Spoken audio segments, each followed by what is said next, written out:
ኢትዮጵያ ውስጥ የሚንቀሳቀሱት ሃይማኖቶች ኢንክሉዲንግ ትራዲሽናል ሃይማኖቶች በጣም ተመሳሳይ እሴቶች አሏቸው ያ እግዚአብሔር ተሰጠው ተመሳሳይ እሴቶች አላቸው የሚጫወቱት ሮል ኢንተግሬቲቭ የሆነ የማዋሃድ ማህበረሰቦችን የማዋሃድ ሮል የሚጫወቱ ቤተ እምነቶች ናቸው ያሉን እንደ ድል ሆኖ ደግሞ ሌላ ዓለም ላይ ልብ ብላችሁ ከሆነ ለምሳሌ ሙስሊምና ክርስቲያን ኮኤግዚስት የሚያደርጉበት አገሮች ላይ usually አብዛኛው ጊዜ ሪጂናሊ ቦታቸው ይለያል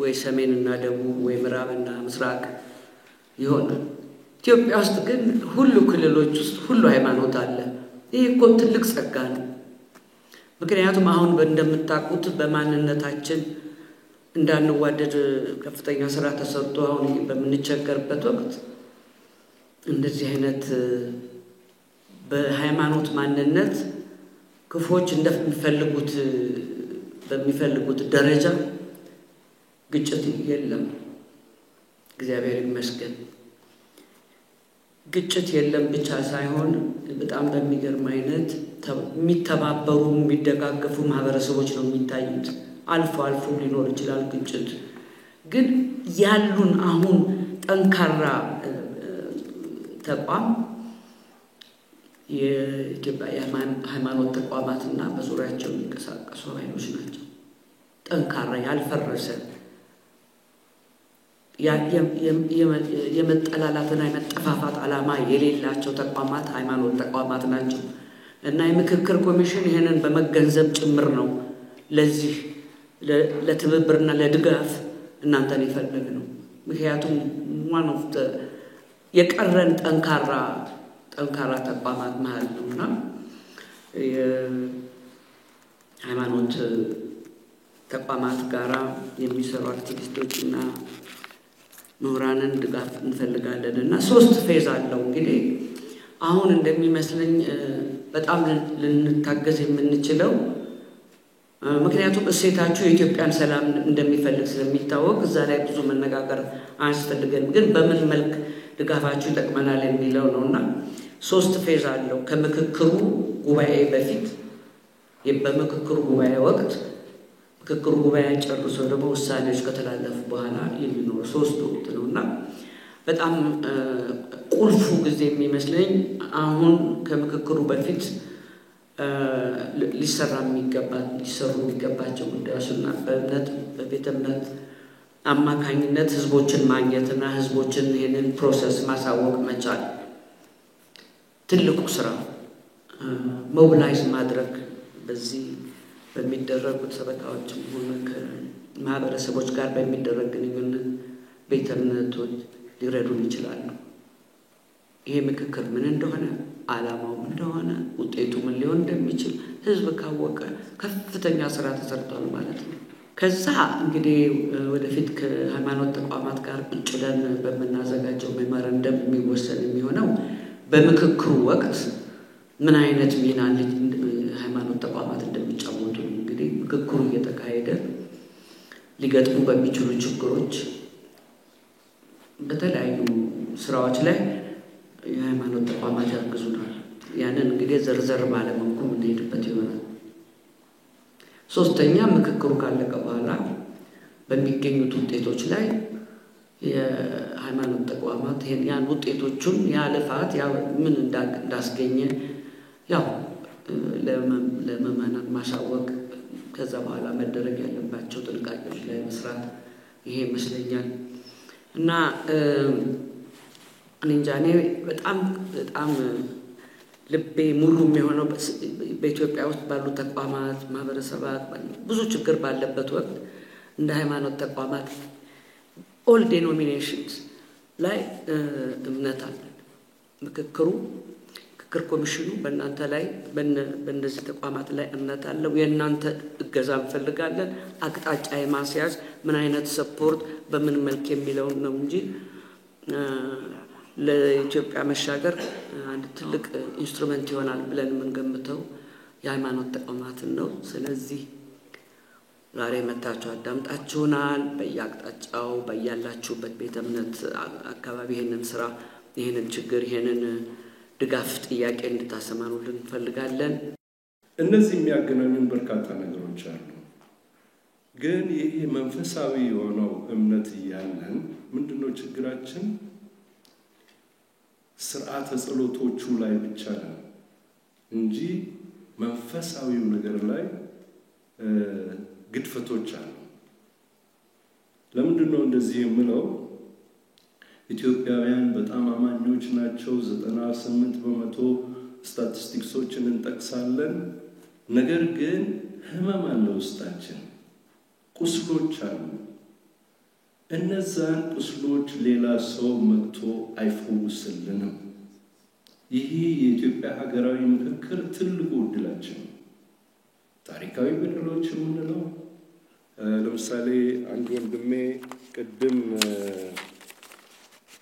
የመደብ ጥያቄ ኤጀንሲ አግኝቶ እንደዚህ ሆነዋል፣ የብሔር ጥያቄ ኤጀንሲ አግኝቶ እንደዚህ ሆነዋል፣ የሃይማኖት ጥያቄው ግን ተደፈቀ የሚል ሐሳብ አንስተዋል። በአንድ በኩል ስናየው ትክክል ነው። ግን የመደብ ጥያቄው ላይ ምን አተረፈን? ከሽብር እኮ ነው። ከብሔር ብሔረሰቦች እውነታ ናቸው። በዚህ ሀገር ውስጥ የተለያየ ባህል አለን፣ የተለያየ ወግ አለን። ነገር ግን የሚያገናኙን፣ የሚያጋምዱን፣ የሚያስተሳስሩን ትላልቅ እሴቶች ደግሞ አሉ። ነገር ግን በጎጥ እኮ የተገዳደልን እኮ ነው። ከብሔር አልፈን ከጎሳ ወደ ታች ወርደን መገዳደል አለ። እኔ አንድ ሶማሌ ነኝ፣ ኢትዮጵያዊ ነኝ። በሁሉም እምነቶች እኮራለሁ። ገጠር በሁለት አጎራባች ሙስሊም በሆኑ ማህበረሰቦች መካከል በብሔር ምክንያት ግጭቶች አሉ፣ እስከዛሬ ያልተፈቱ። በሶማሌው በውስጡ ገጠር ጎጥ ስትወርድ ግጭቶች አሉ። ስለዚህ የትኛው ላይ ነው ሃይማኖታዊነታችን? ስለዚህ ስርዓቱ ጸሎቶቹ ላይ ነን እንጂ መንፈሳዊው እምነቱ ላይ መመለስ አለብን። እኔ እንደዛ ነው ሐሳቤ። ለምን ቢባል ወደ መንፈሳዊ እምነቱ ከተመለስነ ምን ይላል? ይቅርታ እንደራረግም። ለዚህ ነው ችግራችን። ያንን ቁርሾ ይዘን እንኖረዋለን፣ እንቃጠላለን። እንደ አንድ ሙስሊም እንግዲህ ከመጽሐፍ ቅዱስ እንድጠቅስ ይፈቀድልኝና ማቴዎስ 18:21-22 ላይ ጌታ ኢየሱስ ለሐዋርያው ጴጥሮስ እንዲህ ይላል፣ ስለ ይቅርታ ነው። እንዲህ ይላል፣ 7 ጊዜ 7 ይቅርታ አድርግ ነው የሚለው ለወንድም ለእህት።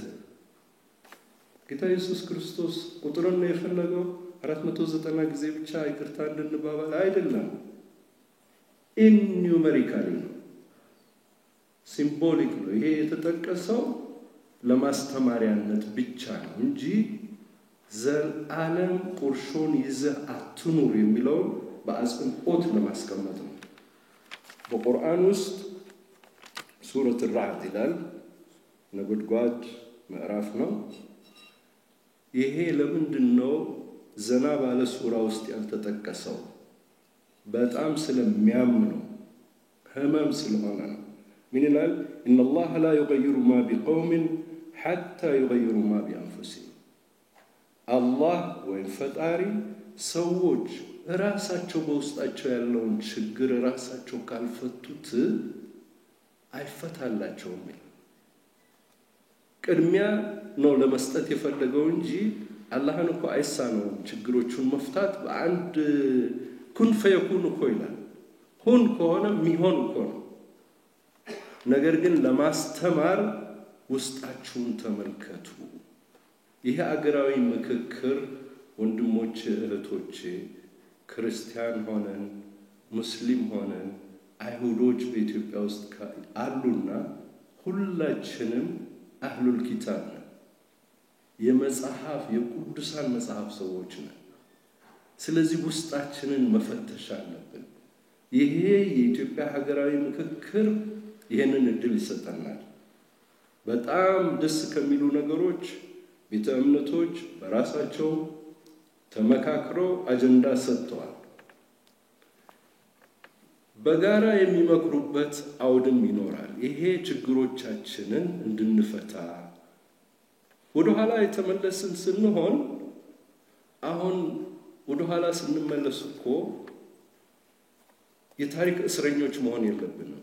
ከታሪክ መማር ብቻ ነው ያለብን። አንድ አስተማሪ ነበሩን እኔ የካቶሊክ ሚስዮን ተማሪም ስለነበር ቁርአን ከተማርኩ በኋላ አልহামዱሊላህ ምን ይሉ ነበር? ታሪክ ስትማሩ መጽሐፉ ውስጥ ገጾቹን ስትገልጹ በጣም የሚቀፍ ነገር አንዱ ገጽ ላይ ይኖራል። አትቅደዱት፣ እለፉት።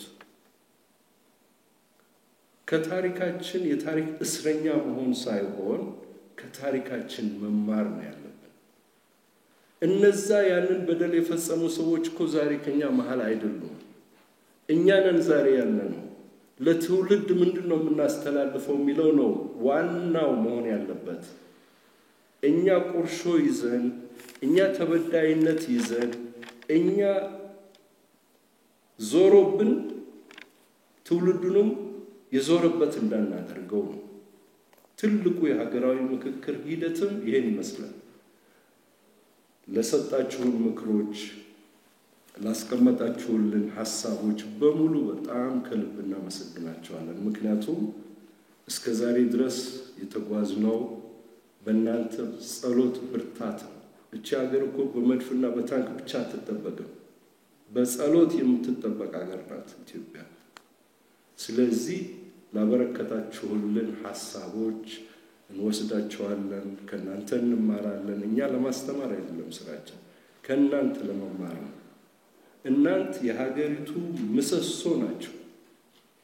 ምሰሶ ከተወዛወዘ ከተነቃነቀ ችግር ነው። ጽኑ ነው መሆን ያለበት።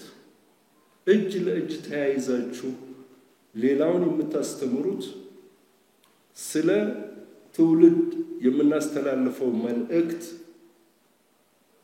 ከፈጣሪ ጋር የሚያስተሳስረው ሲሆን ትክክለኛ የሚሆነው እኔ እንደሚገባኝ ብዙ ችግሮች ይፈታሉ ብለን ተስፋ እናደርጋለን።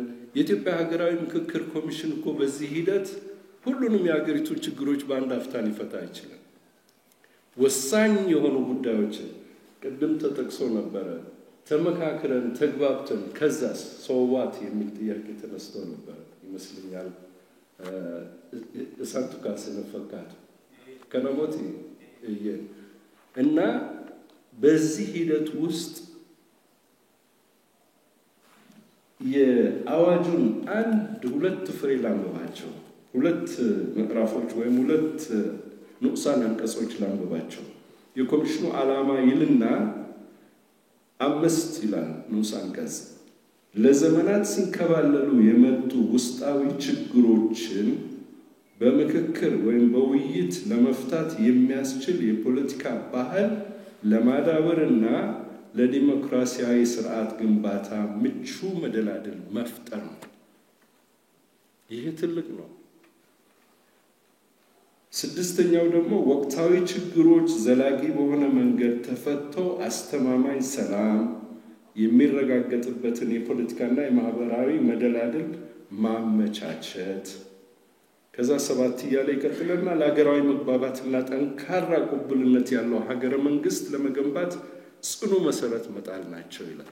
ስለዚህ እነዚህን ከተወጣናቸው እንደ አንድ ኮሚሽን በእናንተ እገዛ ደግሞ እኔ እምነቴ ጽኑ ነው እንወጣቸዋለን ብዬ ተስፋ አደርጋለሁ። ምክንያቱም በሁሉም እምነቶች ተስፋ አትቁረጡ ይላል። መጽሐፎቹ በሙሉ ይሄንን ያስተምራሉ። ከእናንተ ጋር ሆነን እዚህ ደረጃ ላይ እናደርሳታለን ሀገራችንን። እናንተ ያላችሁ ሀገራዊ ምክክር ሌሎች ኮሚሽኖች ከሰሙ፣ ፈረሱ፣ አልተሳካም ይባላል። እኔ እንደዛ አላየው። እርሾው ጥለውልን ሄደዋል። በርካታ የተጻፉ ነገሮች አሉ። ከነዛ ውስጥ የወሰድናቸው በርካታ ሐሳቦችም አሉ። እኛ ደግሞ ለሌሎች እናሸጋግራለን። በጣም አመሰግናለሁ። ቸር አምላክ ኢትዮጵያን ይጠብቃት።